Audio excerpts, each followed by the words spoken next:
नमस्ते, आप सभी का स्वागत है आज के इस कार्यक्रम में और आज हम हर्ष जी के साथ में हैं, हर्ष कुमार जी के साथ में हैं और आप सभी से अनुरोध है कृपया चैनल को सब्सक्राइब करें, वीडियो को लाइक भी करें। हर्ष जी, आप आरफा के पीछे बहुत पड़े रहते हो, आपने पूरा वीडियो बना दिया उसके ऊपर कि साहब वो ईरान में क्या कर रही है? ऐसी क्या बात है? देखिए सर, पीछे कुछ पीछे कुछ नहीं पड़े रहते। जो लोग देश के पीछे पड़े हुए हैं उनके पीछे पड़ना पड़ता है कि वो कर क्या रहे हैं। मैंने तो इसमें इतनी R&D की, ये भी मैंने जानने की कोशिश की कि द वायर की औकात तो है नहीं कि किसी को ईरान भेज सके। इस समय वायर के पास इतनी फंडिंग वंडिंग तो आ नहीं रही है। दरअसल क्या है वायर के कि पास तो ईरान IPSMF से पूरी फंडिंग आती है साहब। अरे सर, अब इस समय हालत खराब है उनकी, मुझे पता है सब। इन लोगों का बहुत कम हो गया है सर, पहले वाला जलवा नहीं रहा। बड़ी खराब स्थिति में है ये। कई चैनल, कई कई के दफ्तर बंद हो गए, सत्य हिंदी वगैरह सब बड़ी खराब स्थिति है इन लोगों अच्छा, की क्या अभी। हुआ सत्य हिंदी का बताइए ना, थोड़ा हमको भी जानकारी देते रहिए।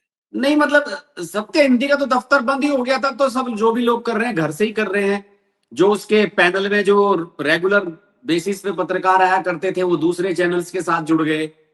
वही सब, जैसे वहां पे वो विनोद अग्निहोत्री आते थे, विनोद शर्मा, नीलू व्यास, इस तरह के बहुत सारे लोग थे। अमरीश कुमार एक आते थे, उधर रहते हैं वो नैनीताल साइड में, रामगढ़ साइड में।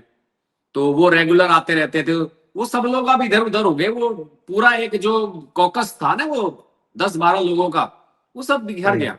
इसमें तो बाकायदा आशुतोष ने शायद पोस्ट भी लिखी थी कि अब चैनल जो है हम घर से ही चला रहे हैं सब लोग। तो काम चलाओ चल रहा है। उसी के बाद तो आशुतोष ने दूसरे चैनलों वगैरह पे जाना शुरू किया कि फंडिंग उस तरह की रही नहीं।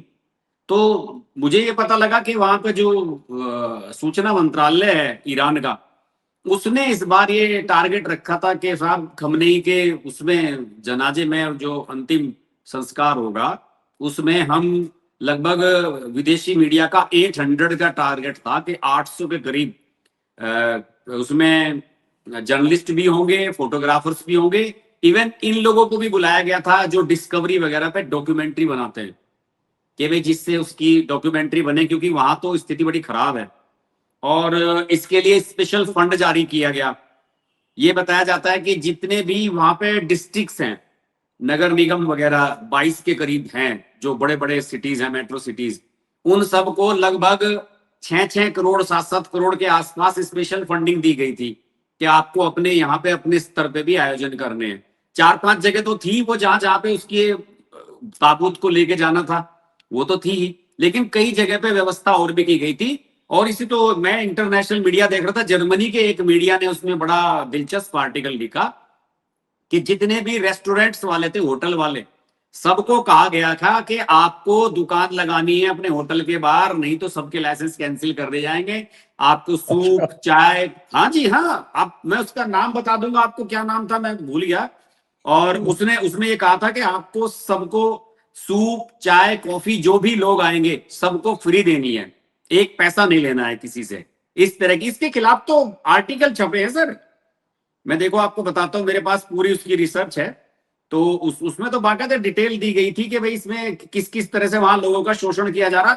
मीडिया वालों ने वहां पे स्टोरी, इंटरनेशनल मीडिया ने चलाई है कि भैया ये तो जबरदस्ती करी जा रही है, कि पैसे की वसूली की जा रही है, ये तो बहुत गलत बात है। अमेरिका ने, और देखिए ये बताता हूँ, ये एक रिपोर्ट है इसकी, क्या नाम है इसका, कहाँ गया ये जर्मन पब्लिकेशन है, डाई वेल्ट। इसमें लिखा है कि डाई वेल्ट की एक ग्राउंड रिपोर्ट के अनुसार तेहरान के 22 नगर निगम जिलों में से प्रत्येक को केवल 3 दिनों के समारोह के लिए लगभग 5 लाख से 6.5 लाख यूरो का अतिरिक्त बजट आवंटित किया गया। पत्रकारों के अनुमान के अनुसार केवल तेहरान शहर में इस आयोजन पर लगभग 15 मिलियन यूरो खर्च किए गए हैं, लगभग 135 करोड़ रुपए।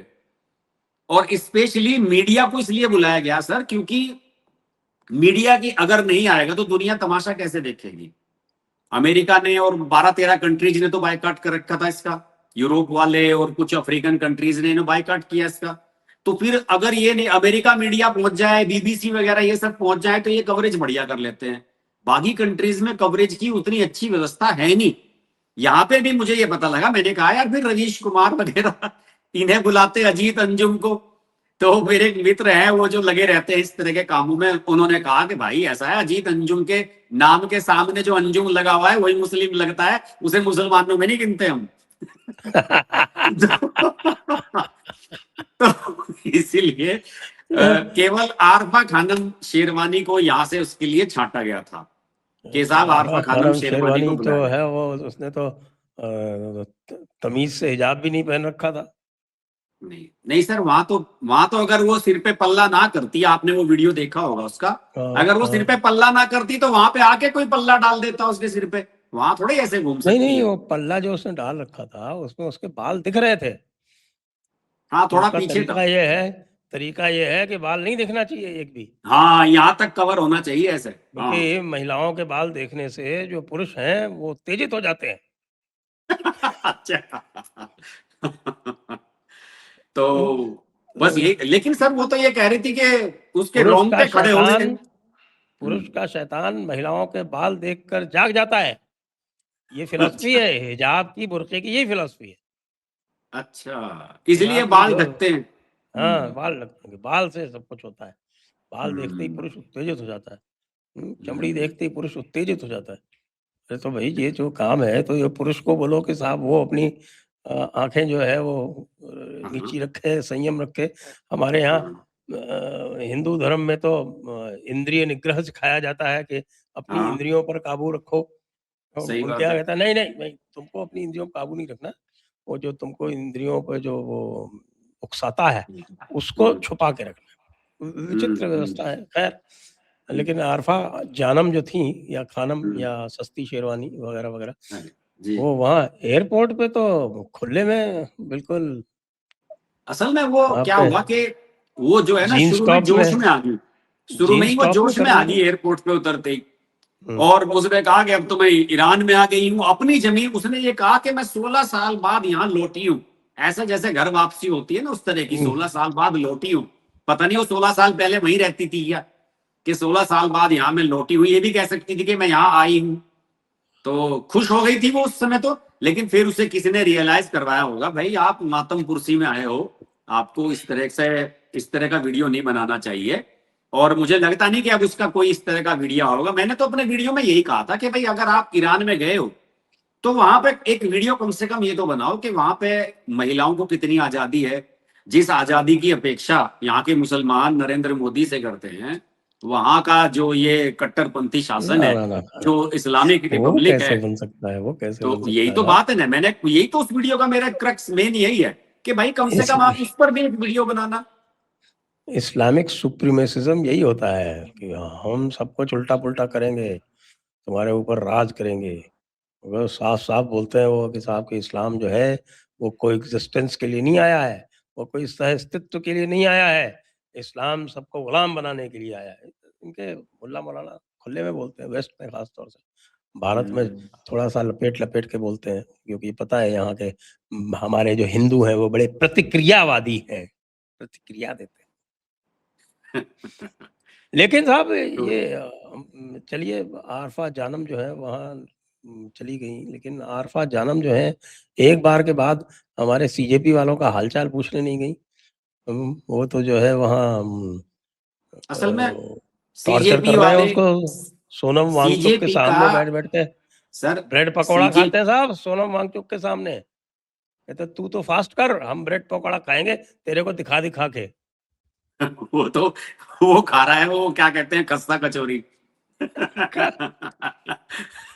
वहां पे कुछ मुल्ला मौलाना आ जाते हैं बांटने के लिए, वो डेली का उनका काम चल रहा है। वैसे इसमें जो मेन चीज है बताता हूँ मैं सर आपको, इसमें बीबीसी, द वायर, जितना भी ये वामपंथी मीडिया है सर, इनके वीडियोस को व्यू नहीं आए हैं इसमें।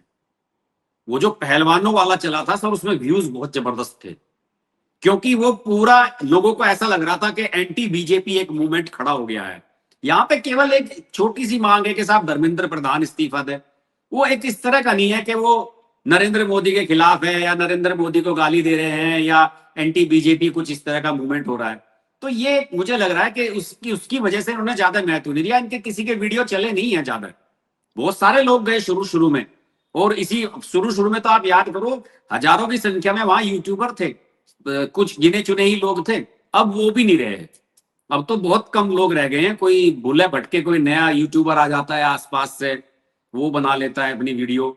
तो इसी वजह से इन्होंने इसे अवॉइड किया। और सर एक बात बताइए, जब अब इस देश में किसी भी मुस्लिम पत्रकार को अगर ईरान बुलाया जाए सरकारी खर्चे पे, वो मना करेगा क्या सर?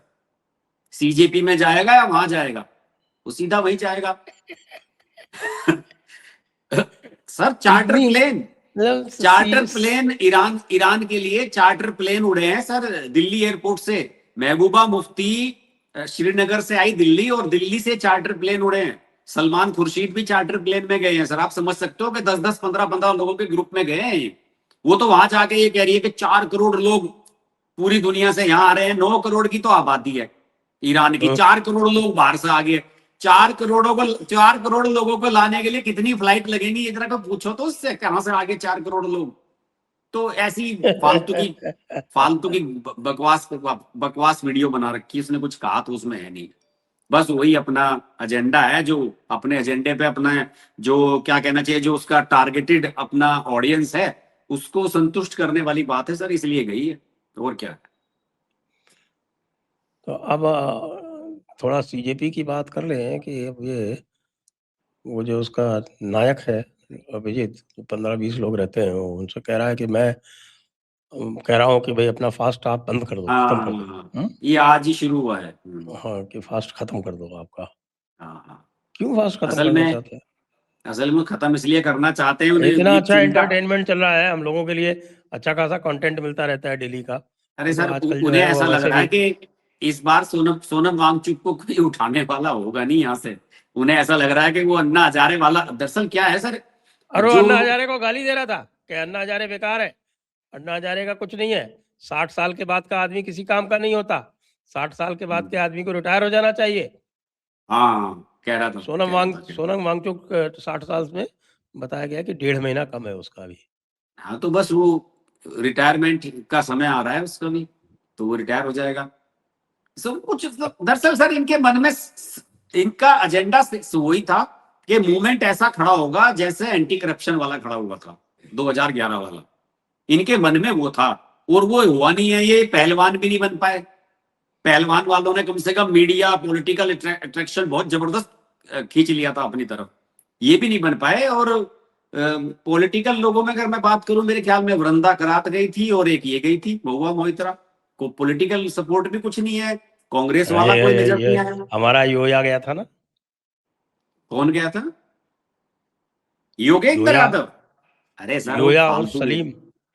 फालतू आदमी है सर, वो उसे कौन पॉलिटिकल सर, उसमें मानता है? राकेश टिकैत भी नहीं गया, बताइए आप। राकेश टिकैत भी नहीं गया। तो ये सब लोग समझ गए सर, ये भी जानते हैं कि किस चीज को कहाँ किसकी कितनी कुव्वत है, किसमें कितना दम है, वही लोग जाते हैं जहां पे उन्हें लगता है कि मेन फोकस है। और आप ये देखिए, जो मेन मीडिया है उस मीडिया ने तो इसका पूरी तरीके से बायकॉट ही लगभग करा हुआ है। मैं नहीं जानता किसी चैनल पे कोई इसकी कवरेज आ रही है, या इवन आप आज का अखबार उठा के देखो। अब मैं इंडियन एक्सप्रेस की बात करूं, एक सिंगल कॉलम की खबर नहीं है, जो कि पूरा वामपंथी अखबार है। कम से कम छोटी मोटी खबर तो डेली होनी चाहिए। वहां कुछ कंटेंट बन नहीं रहा सर। तो इसी वजह से सब लोग इसे अवॉइड भी कर रहे हैं, और ये वो माहौल बना नहीं पा रहा अन्ना हजारे वाला। लोगों को ये लग रहा था कि ये सोनम वांगचुक अन्ना हजारे बन जाएगा और ये अरविंद केजरीवाल बन जाएगा, अभिजीत दीपके। और सबसे मेन चीज देखिए सर, आम आदमी पार्टी वाले भी नहीं जा रहे, केजरीवाल भी तो नहीं गया। मेरे ख्याल में संजय सिंह गया था एक दिन, बाकी कोई नहीं गया। वैसे मैं एक बात तो सोचता हूँ आज जी कि अगर कांग्रेस ने जल्दी नहीं की होती और इनका मूवमेंट उठवाया नहीं होता, और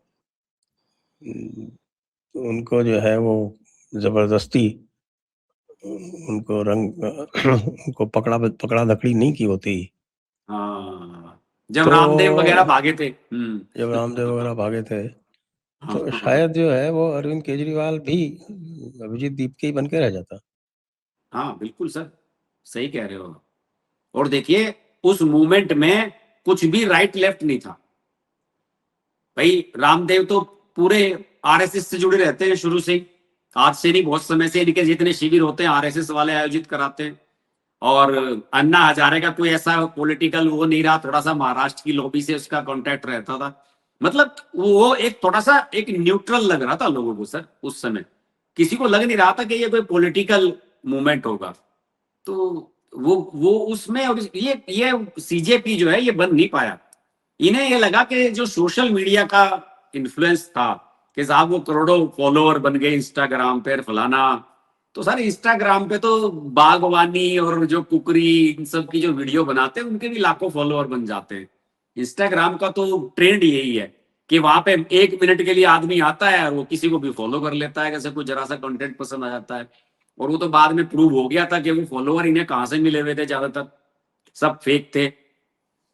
तो इन्हें इनकी इच्छाएं पूरी नहीं हो पाई, इसी वजह से माहौल ठंडा हो गया।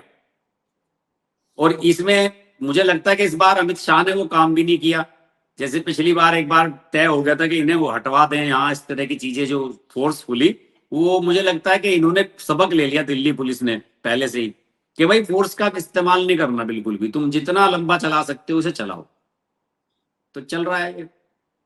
उसमें तो सर केजरीवाल ने भी भूख हड़ताल की थी, आप याद रखो। केजरीवाल बिल्कुल ऐसा हो गया था मरने के लायक। ये अभिजीत दीप के तो ठूस ठूस के खा रहा है। वो बेचारा बोल रहा है सामने से। इसकी तो एक वीडियो आई कि ये जाके सो जाता है द पार्क में, वही बिल्कुल पास में ही है, वॉकिंग डिस्टेंस पे है, पार्लियामेंट स्ट्रीट पे द पार्क होटल है। वहां की एक सीसीटीवी फुटेज आई कि ये वहां जाके सो जाता है रात में। ये भी वीडियो आई थी एक। कौन ये दीप के, दीप के? अभिजीत दीप के, हाँ शुरू शुरू में आई थी इसकी, शुरू के 2-3 दिन। सोनम वांगचुक भी बताते हैं 20-30 बार टॉयलेट जाता है बॉटल लेके।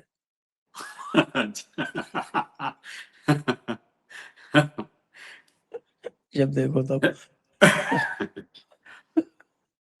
चलिए, ये तो यही खैर आनंद दिलवा रहे हैं, लेकिन हमारे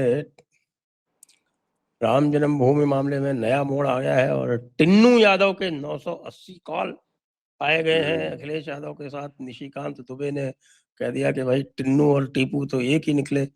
तो हमारे टीपू जी जो हैं वो चले गए हैं पुलिस में उसकी FIR लिखवाने। क्या हो रहा है सब?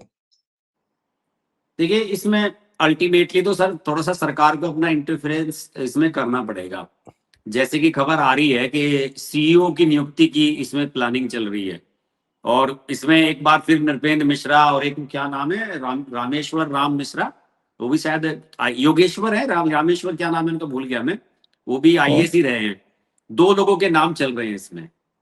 तो मुझे तो यही लगता है कि नहीं नहीं, थोड़ा सा CEO सरकार, के लिए तो कमेटी बनाई गई है ना। एक रिटायर्ड जज हैं, हाँ, रिटायर्ड जज हैं कोहली, जस्टिस कोहली, हम्म, वो हैं, और एक लेफ्टिनेंट जनरल चतुर्वेदी हैं, और तीसरे कोई पहले शिरडी में CEO हाँ, रहे हुए हैं, कोई सुरेश जी हावड़े जी जी, करके। इन हाँ 3 लोगों की कमेटी बनाई गई है कि ये लोग जो है एक उपयुक्त CEO का चयन करके और हाँ। तो वो सर उसका वो सब सरकार के उसमें ही तो हो रहा है सर, तो कि साहब यहाँ पे कुछ नियुक्ति होनी चाहिए, इस प्रकार की कोई पोस्ट क्रिएट होनी चाहिए, तभी काम चल पाएगा। इन लोगों के बस की है नहीं इसमें, और वो इस्तीफे तो उनके मंजूर हो ही गए थे कल, वो बात भी सही रहे। और इन्होंने तो वो सारी चीजें दिखा दी जिसे लेके बड़ा हल्ला मचा हुआ था कि तोता कहाँ गया, फलाना कहाँ गया, सारी चीज डिस्प्ले में कर दी। मुझे तो लगता है ये सर इसकी जितने भी चीजें वहां गिफ्ट लोगों ने दिए हैं उसका एक म्यूजियम टैग बना देना चाहिए, जैसे प्रधानमंत्री का संग्रहालय है, वहां पे बिल्कुल सारे बिल्कुल। गिफ्ट रखे हुए हैं। अरे भाई, इसके क्या है कि ये आदमी और कुछ रहा हो या ना रहा हो, ये वॉज थरोली इनकॉम्पिटेंट। ये पूरी तरह से इनकॉम्पिटेंट आदमी था। अब ये क्या है कि हमारे संघ परिवार वालों को लगता है कि साहब की खाली यदि वो उसकी संघ आयु अगर 50 वर्ष है तो वो बड़ा ही कॉम्पिटेंट हो जाएगा, बड़ा ही योग्य हो जाएगा। उससे नहीं होता है। योग्य व्यक्ति जो है सही कार्य के लिए सही व्यक्ति का चुनाव करना ही पड़ता है। खाली आप स्वयंसेवक हैं, 50 साल पुराने, 60 साल पुराने हैं, उससे आप अचानक के योग्यताधारी बन जाएंगे, ऐसा नहीं होता है। हाँ हाँ चंपत राय सही जी के बात। पास क्या अनुभव था बड़ा ऑर्गेनाइजेशन चलाने का? कोई अनुभव हाँ, नहीं था। हम्म, उनको उठा के वहां पे बैठाल दिया और वो अहंकारी हो गए। उनकी समस्या सबसे बड़ी अहंकार की थी।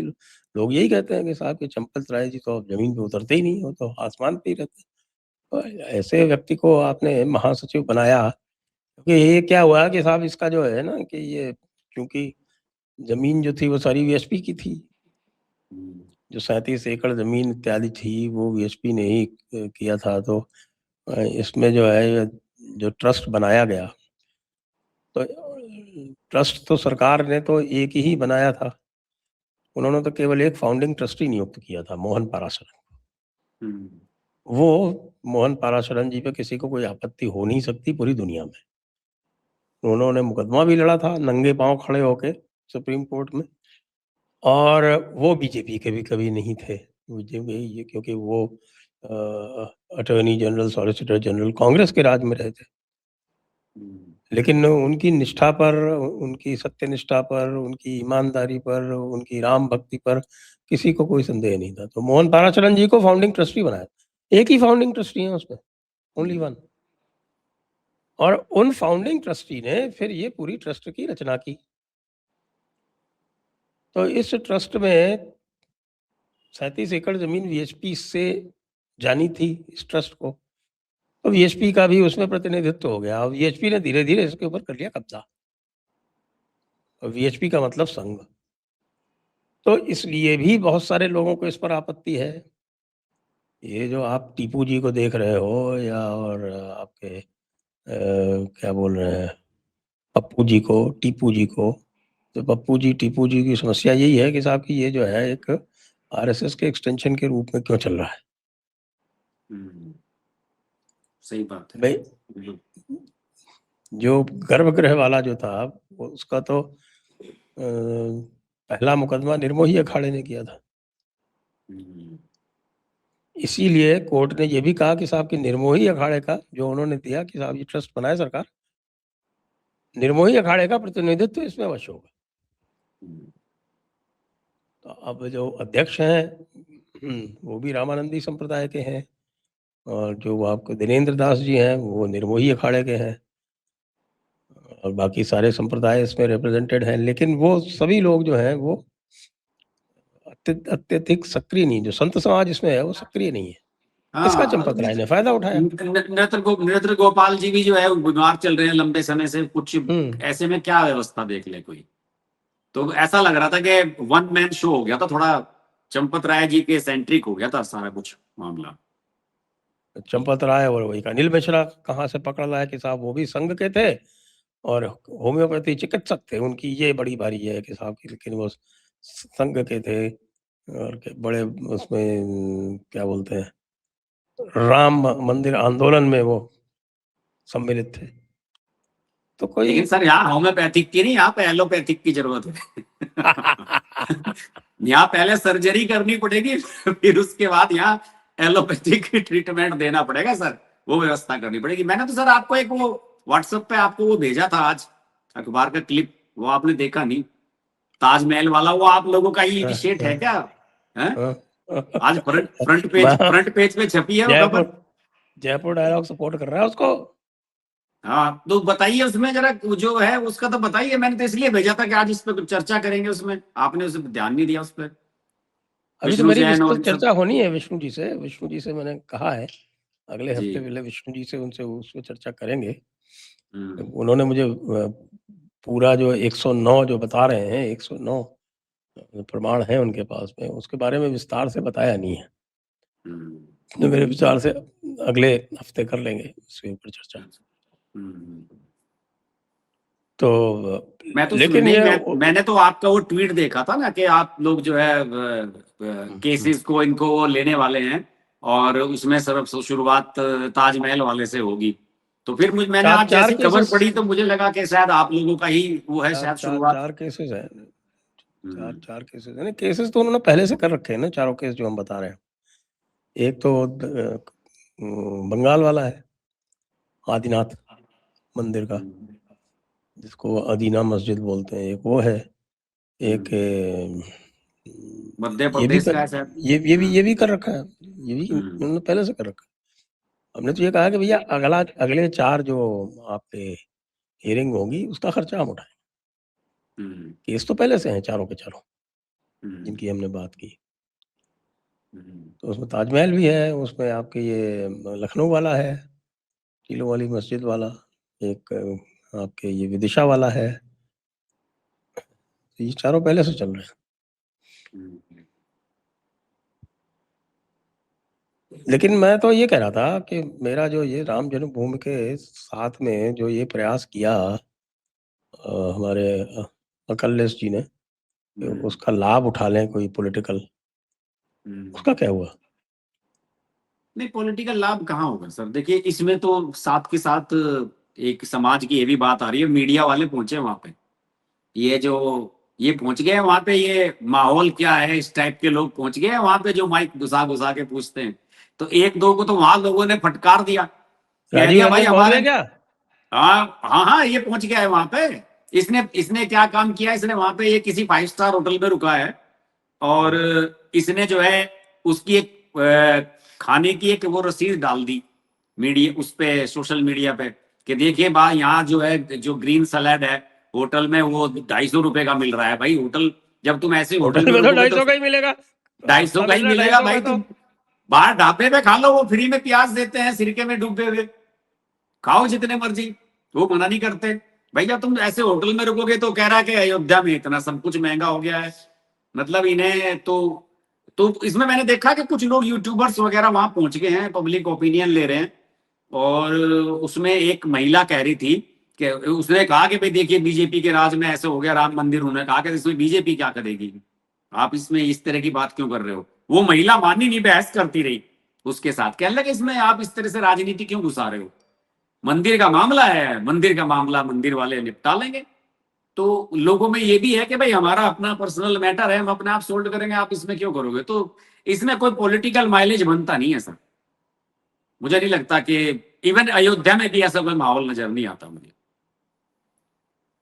कि साहब समाजवादी पार्टी है, सब इन्हें कोई फायदा हो जाए। अब तो सुनने में आ रहा है कि समाजवादी पार्टी इस बार आम आदमी पार्टी से समझौता करने वाली है यूपी में। आम आदमी पार्टी को सीटें देने वाले हैं ये कुछ। ऐसी अरे ऐसी वाह, चीजें चल बात है। आम आदमी पार्टी क्या करेगी वहां पे? अच्छा, वो सुल्तानपुर से वो सिनेमा टिकट ब्लैकिया जो है वो वो लड़ेगा वो क्या? वही तो आजकल यूपी में खूब घूम रहा है सर। और ये बताते हैं कि उसने 12-13 सीटें छांट ली हैं, और वो राहुल गांधी और इनसे मिलके समाजवादी पार्टी से मिल करके तो वो माहौल बनाने की कोशिश कर रहा है। मैंने कहा कि मैं कल अभिषेक तिवारी के शो में कह भी रहा था, मैंने कहा कि भाई आम आदमी पार्टी के टिकट पे तो यहाँ पे कोई मुस्लिम ही जीत सकता है, और तो कोई से वोट देंगे नहीं, और मुस्लिम सीट पे समाजवादी पार्टी अपने लोग उतारेगी, जो भी मुस्लिम सीट है वो इन्हें छोड़ने वाले नहीं है। तो ये इनकी गलतफहमी है कि जीत लेंगे। तो यहाँ दिल्ली जैसा माहौल नहीं है कि आप शहरों की तरह आप कर लेंगे कि आप शहरों में जैसे वोट मिल जाते हैं अर्बन सिटीज में, और इसमें जो आम आदमी पार्टी को थोड़ा बहुत सपोर्ट मिल जाता है। यूपी में तो ऐसा कुछ संभावना नजर नहीं आ रही मुझे। इनसे ज्यादा तो अच्छे चांस मुझे असदुद्दीन ओवैसी के ही नजर आते हैं यूपी में। अरे साहब, ओवैसी तो बहुत एक्टिव हो रहा है, हाँ। और उसने तो कह दिया कि साहब कि ये अमित शाह जो है ये कच्ची बात नहीं करता। और इसने कह दिया है तो ये तो एनआरसी लेके आएगा, बच के रहो तुम लोग। हाँ, उन्हें पता है कि जो जो मामला कोर्ट जो पाले में अमित शाह के है वो तो डन है, उसे फिर छोड़ेगा नहीं। अभी देखो नहीं सर, वो आपने बड़ी मजेदार खबर आपने पता नहीं देखी कि नहीं, वो जो 3 सीटें राज्यसभा की खाली हुई बंगाल की, उनका चुनाव इसी मानसून सेशन में हो जाएगा सर। आ गया कार्यक्रम उसका पूरा, 24 तारीख को उसमें वोटिंग है, यानी कि मानसून सेशन के दौरान ही 3 राज्यसभा सांसद और बढ़ जाएंगे इनके। वो तो दिन रात लगे हुए हैं इस अभियान में अपने। और कल पूरा दिन अमित शाह जो है कलकत्ता में थे, देर रात तक, कहीं प्रसन्नजीत से मिल, कहीं इससे मिल। इन लोगों ने तो पूरा ममता दीदी का वहां से एकदम जड़ से सफाया करने का पूरा प्लान बना लिया। उनका वो ऑफिस कब्जा लिया फ्राइडे में इन्होंने, जो ममता बनर्जी का ऑफिस था, वो टीएमसी का एक ऑफिस नहीं था वहां पे, जो भी जिसका वो मकान मालिक कह रहा था कि साहब मेरा कॉन्ट्रैक्ट खत्म हो गया, खाली करवाओ। उस पे क्या हुआ कि ये ऋतुव्रत बनर्जी वगैरह सारे के सारे फ्राइडे में गए, और वहां पे जाके कहा इन्होंने कि हम तो यहाँ मीटिंग करेंगे। फिरहाद हाकिम और ये संदीपन शाह, ये जितने भी थे, इन्होंने वहां पे बैठ के मीटिंग करी, और बाहर जो है पोस्टर लगा दिया तृणमूल कांग्रेस, और उसके अध्यक्ष अरूप अरूप रॉय जो नीचे लगा दिया, उस पर मोटा मोटा लिखवा दिया। उसी के बाद तो वो जो चंद्रिमा भट्टाचार्य है उससे झगड़ा हुआ ममता बनर्जी का। चंद्रिमा वो जानिए भट्टाचार्य उस समय वहां मौजूद थी, और वो चली गई उनके आते ही वहां से। नमस्ते करके, तो चंद्रिमा भट्टाचार्य को रात में फोन किया ममता बनर्जी ने कि कर दिया हैंड ओवर ऑफिस। तो इस बात पे चंद्रिमा भट्टाचार्य बिगड़ गई, कहने लगी कि भाई बताओ, मैं आपकी इतनी बड़ी लॉयलिस्ट, इतने समय से आपके साथ हूं, आपको मेरे पे भरोसा नहीं है। फिर उसके बाद अगले दिन उसने भी जो है पाला बदल दिया, वो विधानसभा गई, वहां पे अरूप इन सब लोगों से मिली, वो ऋतुव्रत बनर्जी वगैरह से बाकायदा माला वाला डाल के उसका स्वागत हुआ वहां पे। और ममता बनर्जी तृणमूल कांग्रेस की प्रदेश अध्यक्ष हैं।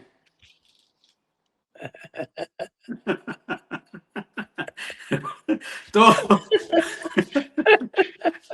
हाँ, उन्होंने कहा कि चंद्रिमा भट्टाचार्य के सारे दायित्व मैं अपने पास लेती हूँ, क्योंकि चंद्रिमा भट्टाचार्य के पास साइनिंग अथॉरिटी भी थी। वो जो चेक वगैरह साइन होते हैं ना खाते के, वो साइनिंग अथॉरिटी भी थी और इलेक्शन कमीशन में रिप्रेजेंटेटिव भी वही थी। उसने दोनों पद छोड़ दिए। तो ममता बनर्जी ने सोचा अब किसी को बनाने से फायदा नहीं है, अब किसी पे भरोसा नहीं किया जा सकता, अब खुद ही संभाल। तो प्रदेश अध्यक्ष बन गई है। टीएमसी के राष्ट्रीय अध्यक्ष तो वो हैं अरूप, अरूप और रॉय। प्रदेश अध्यक्ष हैं ममता बनर्जी टीएमसी की। ये कहानी है इस समय।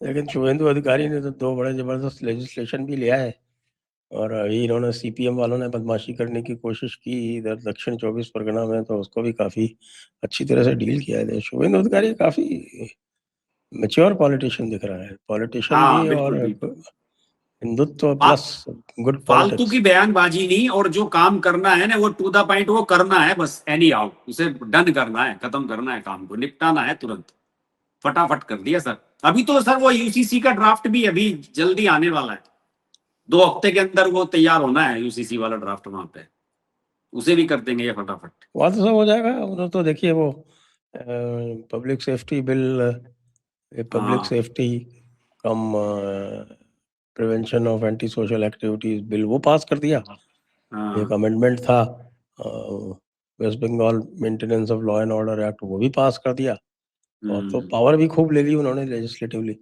ये जितने भी बदमाशी कर रहे हैं, जैसे इन्होंने यहाँ बदमाशी करने की कोशिश की है, जो बरुईपुर में जो रेप कांड हुआ, उसके बाद हाँ रेप एंड मर्डर, उसके बाद में वहाँ पे सीपीएम का लीडर है लाहिक खां या कैसे नाम से, तो उसने वहाँ पे दंगे कराने की कोशिश की। उसका इलाज कर रहे हैं अच्छी तरह से, एक दिन में उसको कंट्रोल कर लिया। सही बात। और लड़की जो है वो मुसलमान है, जो अभियुक्त हैं वो हिंदू हैं, इसलिए इनको एक मौका मिला। लेकिन लेकिन वो है नहीं उसमें ऐसा कुछ, इसको वो तो एक्शन हुआ है इसमें। शुभेंदु ने उसको आगे बढ़ने नहीं दिया, कंट्रोल कर लिया तुरंत ही। बिल्कुल बिल्कुल, बढ़िया, सही चल रहा है। ये बहुत अच्छा मिला इनको व्यक्ति, हाँ वेरी ये गुड बढ़िया, चीफ मिनिस्टर। बहुत बहुत जल्दी। और देखिए क्या होता है कि अगर आप चीफ मिनिस्टर की पोस्ट पे किसी ऐसे आदमी को बैठा दो जो ग्राउंड लेवल से वर्क करके ऊपर नहीं आया, तो फिर मध्य प्रदेश हो जाता है वहां पे, या फिर राजस्थान बन जाता है।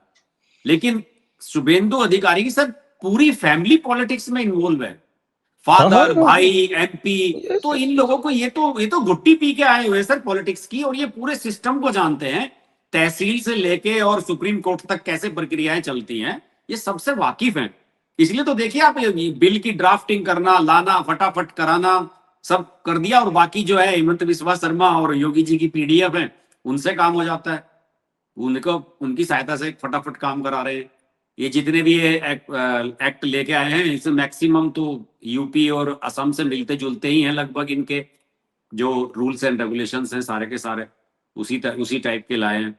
और बढ़िया, अच्छा काम, मतलब एक जिसे कहते हैं ना ये प्रशासनिक समझ वाला व्यक्ति, जैसे सेंटर में कहते हैं कि भाई अमित शाह को बड़ी प्रशासनिक समझ है, कैसे किस चीज को हैंडल करना है, क्या ड्राफ्टिंग होनी है, तो वो उसमें पूरे खरे उतर रहे हैं। ये नहीं कह सकते आप कि भाई ये गलत चुनाव हुआ, या वो सब जो बातें थी कि साहब अभी तो दूसरी पार्टी से आए हैं, पहली बार में ही सीएम बना दिया, वो सब चीजों को बिल्कुल वो सवाल ही खत्म कर दिए उन्होंने, जिस तरीके से किया है। बिल्कुल, बिल्कुल, बिल्कुल। बहुत अच्छी तरह से डील किया जा रहा है। जी। तो अब फिर क्या होगा? बचा क्या फिर मानसून सेशन में? मानसून सेशन में तो सर देखिए मुझे लगता है कि ये आने वाले हैं 2-3 महिला आरक्षण वाले पे थोड़ा-सा मुझे डाउट है, पता नहीं उसे कर पाएँगे नहीं इसमें। लेकिन मुझे लगता है कि इनकी प्लानिंग है डिलिमिटेशन वाला तो ज़रूर कराएँगे ये। और मानसून सेशन से पहले ये भी लग रहा है कि सर मंत्रिमंडल में भी फेरबदल होगा, निश्चित तौर पे। ये जो टीएमसी वाले आए हैं ना 20-22 काकोली घोष वगैरह, एक आध इनमें से भी कोई शायद संभवतः निश्चित रूप से मंत्री बनेगा और एक आध वो जो शिंदे में गए हैं यूबीटी वाले, एक आध उनमें से भी संजय यादव या किसी को बनाया जा सकता है। तो ये एक मंत्रिमंडल विस्तार भी बनता है मोदी जी के विदेश से आने के बाद 11-12 तारीख के बाद। ये पूरी पूरी संभावना लग रही है इसकी इस बार। ये रूमर नहीं है, लग रहा है कि मानसून सेशन से पहले बहुत कुछ होने वाला है और फिर मानसून सेशन के भीतर तो चलने वाली है कहानी। मानसून सेशन में मजा आने वाला है खूब। राहुल गांधी कहाँ है? विदेश है या देश में? पता नहीं सर राहुल गांधी कहाँ है, गायब है। राहुल गांधी की तो कई दिन से कोई एक्टिविटी दिखी नहीं है, कहाँ है? वरना ऐसे समय में जब खाली समय होता था तो वो कभी कभी पहुंच जाते थे कि वो मोटर मैकेनिक या ऐसे वो जो है अपनी डॉक्यूमेंट्री बनाने के लिए पहुंच जाते थे। कोई डॉक्यूमेंट्री भी नहीं आई काफी दिनों से, पता नहीं कहाँ है राहुल गांधी। तो आज तो केरल में काफी, वहां वायनाड में बड़ी बाढ़ बाढ़ आ गई, जैसे वो पिछले साल हुआ था मिट्टी वाला, काफी वाई है उस समय। मुझे लगे वहां भी पहुंचना चाहिए इन लोगों को, प्रियंका को, और इन्हें बड़ी काफी नुकसान हुआ है। वहां जो विजुअल्स आ रहे हैं बड़े भयानक आ रहे हैं वहां से। हाँ, जब से ये लोग बने हैं वहां पे, तब से वायनाड में विपदा ही विपदा आ रही है। हाँ। वीडी वीडी सतीशन के सामने चैलेंज है, उसे बेचारे को अपना भी काम करना है। वो सांसद प्रतिनिधि भी हैं वहां के, ये भी तो देखते हैं कि भाई गांधी परिवार की सांसदी भी ठीक ठाक चलती रहे यहाँ से, तो वो सब भी देखनी है हमें। वही समस्या है। अल्फा देख लिया आपने? नहीं sir, alpha beta gamma theta मैं नहीं देखता। इन पे कौन, आपने देखी है सर? आप तो बड़े वीडियो बना रहे हो। मैं तो बिना देखे वीडियो बना देता हूँ। मुझे कोई प्रॉब्लम। अरे इन पे सर पैसे कौन खराब करे, और सबसे महत्वपूर्ण क्या है हमारे लिए? समय। हमारे पास सर 3-4 घंटे का दिन में निकालना समय बड़ा मुश्किल होता है। तो लेकिन पिक्चर धुरंधर तो पिक्चर फिर भी इस तरह देखी की होगी आपने? है सर। धुरंधर तो फिर भी देखी होगी आपने? धुरंधर देखी थी सर, धुरंधर तो दोनों पार्ट देखे थे। दोनों पार्ट धुरंधर देखी, हमने देखी, भी देखी, समय निकाल के देखी। हाँ हाँ समय निकाल के देखी, उसके लिए तो निकाला लेकिन सर समय। अल्फा के लिए कोई अगर हो सकता है, कोई मान लो अगर लाख रुपए भी दे कि जाओ जाके देख के आ जाओ, तो भी ना जाए। अरे सर उसके तो जो ट्रेलर विजुअल्स वगैरह मैंने देखे, बहुत ही बकवास, क्या कहना चाहिए कि वाहियात किस्म किस्म के हैं। और इंडिया वालों पे हकीकत बात तो ये है कि सब यहाँ पे जो बॉलीवुड वाले हैं, इंडिया में क्या कहूँ मैं, मुंबई का जो मीडिया है, ये बॉलीवुड है जो, इस पे तो सर, इन पे तो वीएफएक्स और स्पेशल इफेक्ट्स का मजा नहीं आता। देखो राजा मौली बनाता है पिक्चर, आप उसे किसी भी भाषा में देख लो, अगर आप भाषा भी नहीं समझ रहे हो, उसके विजुअल्स आप देख लीजिए कितने शानदार बनाता है। आप बताओ कि एस एस राजा मौली जैसी एक भी फिल्म बनाई हो बॉलीवुड वालों ने कभी? एक भी, बाहुबली, आर कोई भी उनके टक्कर की बनाई हो तो इनके इनमें दम नहीं है। तो देखिए उन्होंने वो क्या बनाते हैं, एक था टाइगर, फिर टाइगर जिंदा है, हाउसफुल बन फिर गई, पता नहीं 8-9 कितनी, फिर 7-8। फिर नहीं, जो इनकी स्पाई वाली मूवीज है, स्पाई वर्स जो है ना, YRF स्पाई वर्स, तो अच्छा। उसमें टाइगर जिंदा है, एक था हाँ, टाइगर, फिर बता सिम्बा, दी क्या, पुलिस वाला यूनिवर्स भी तो है इनका, एक पुलिस वाला यूनिवर्स है। पुलिस वाला लगे। फिर हाँ हाँ। उसके बाद वो आ गई क्या, वॉर, वॉर के बाद फिर वो टाइगर 3, अब आ गई, वॉर तो फिर आ गई महाघटिया पिक्चर थी। फिर आ गई वॉर 2, और अब आ हम्म। गई अल्फा। अब इसके बाद ठीक है, इसके बाद आप पूरा अल्फा बीटा गामा लगातार बना सकते हो, जीटा तक।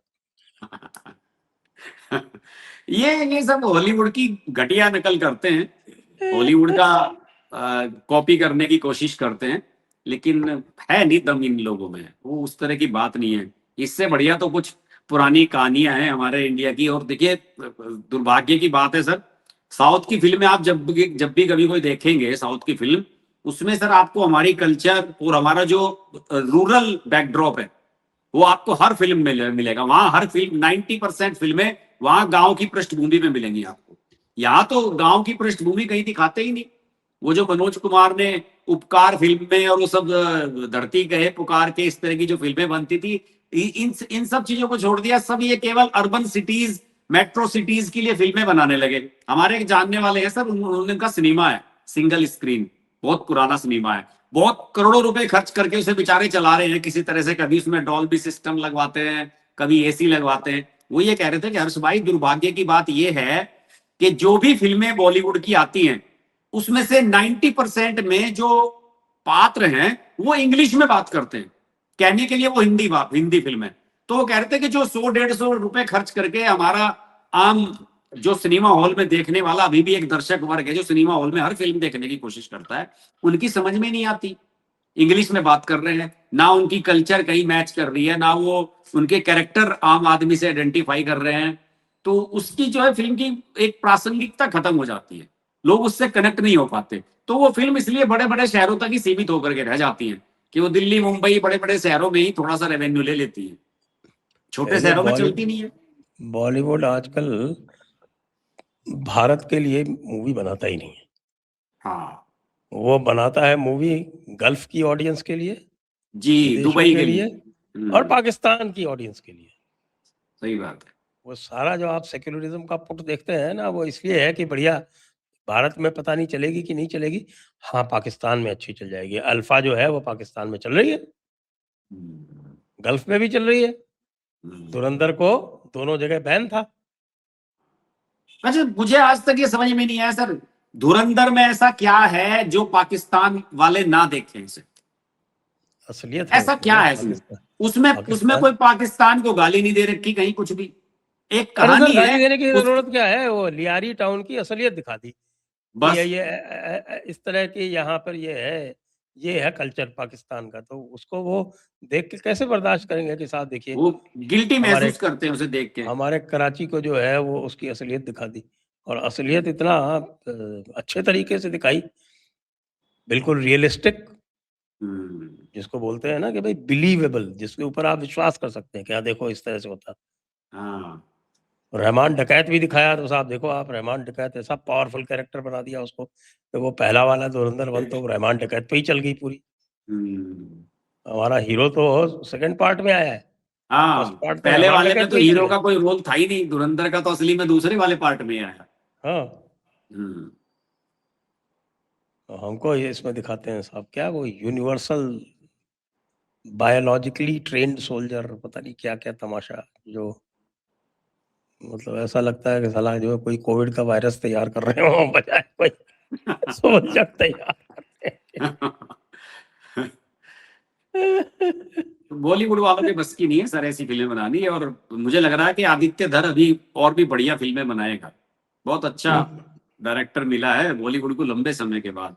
बिग स्क्रीन एंटरटेनमेंट जिसे कहते हैं, उस टाइप की फिल्में बनाने वाला डायरेक्टर मिल गया है। और सबसे खास बात जो मुझे उसकी पसंद आती है, जो पुराने गानों का इस्तेमाल करता है आदित्य धर, वो सब हाँ, तबीयत खुश कर देता है। मतलब बिल्कुल। आप समझिए कि गुंडे जो है उन्हें पकड़ के ले जा रही है पुलिस, और पीछे गाना चल रहा है दिल पिक्चर का 90s की कि मुझे नींद ना आए मुझे चैन ना आए। तो कमाल है। वो लाजवाब है। वो एक्शन चल रहा है और पीछे चल रहा है रंबा हो का, जो बप्पी लहरी का 80s का गाना है। वो लाजवाब है उसका, वो फिल्म को कनेक्ट कर देता है, वो लोग जुड़ जाते हैं उससे। रोंगटे खड़े कर देने वाला बनाया उसने सब कुछ। बिल्कुल, बिल्कुल, बिल्कुल। तो और क्या चल रहा है साहब आपके उत्तर प्रदेश में? आपकी पावर ऑवर आजकल आ रही है, नहीं आ रही है? या ऐसा सर चल रहा मुझे है यहाँ लगता तो, है ऐसा ही पावर रहता है ऑवर सर यहाँ का तो। बिजली का तो मामला खराब ही है सर उत्तर प्रदेश में, बहुत ज्यादा है। देखिए यहाँ वो पे गर्मी हो तो फिर यहाँ पे पावर कट हो जाती है, बारिश जरा सी नहीं आई, मतलब आप समझ लो कि पेड़ हिलने शुरू हुए, ये लाइटें बंद कर देते हैं सब जगह की। और जब तो भाई बारिश वो पूरी हो कौन आके एकदम रुक नहीं जाती, तब तक नहीं ट्रांसफार्मर करते। जलने का रिस्क कैसे ले बेचारा इंजीनियर? बताओ सर उसकी अब क्या सैलरी में से वसूल किया जाएगा।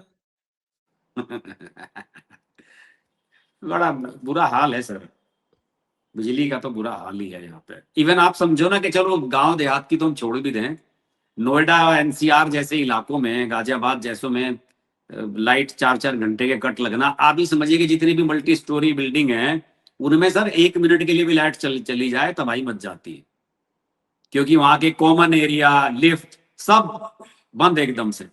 और इतनी जो है किसी के पास पावर बैकअप होती नहीं है, जितनी भी बड़े वो जनरेटर चला ले, कितनी देर चलाएंगे बेचारे को, और कितनी बार चलाएंगे।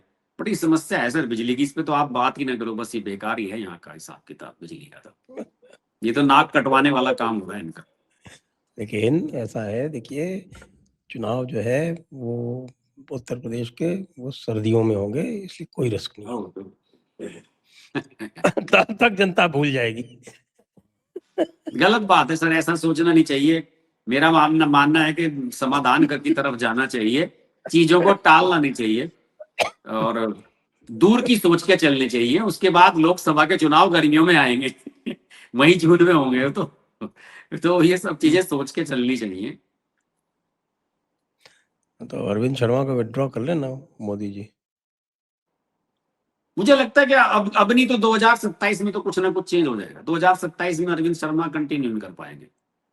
आप देखिए इन्होंने इसके यूपीपीसीएल के जो है वो बना रखे हैं फेसबुक के पेज, जिसपे ये अपडेट्स डालने लगे हैं, फला जगह की लाइट आएगी, फला जगह की लाइट इतने बजे जाएगी, वहां पे ये हो रहा है, वो हो रहा है। आप उसका कमेंट कभी पढ़िएगा, सब कितनी गालियां पड़ती हैं उसमें, लोग क्या क्या लिख रहे हैं उसमें कि ये ड्रामेबाजी बंद कर दो, सोशल मीडिया पे ये सब लिखना बंद कर दो कि साहब हम इतनी बिजली खरीद रहे हैं, इतनी बिजली आ रही है, रिकॉर्ड तोड़ बिजली यूपी में आ रही है। भाई बड़ा स्टेट है, रिकॉर्ड तोड़ तो होगा ही, लेकिन बात असली चीज है इंफ्रास्ट्रक्चर जो इसका हाइडिल डिपार्टमेंट का है सर, वो बड़ा मतलब उसमें बहुत बड़े लेवल पे आमूल चूल बदलाव की आवश्यकता है।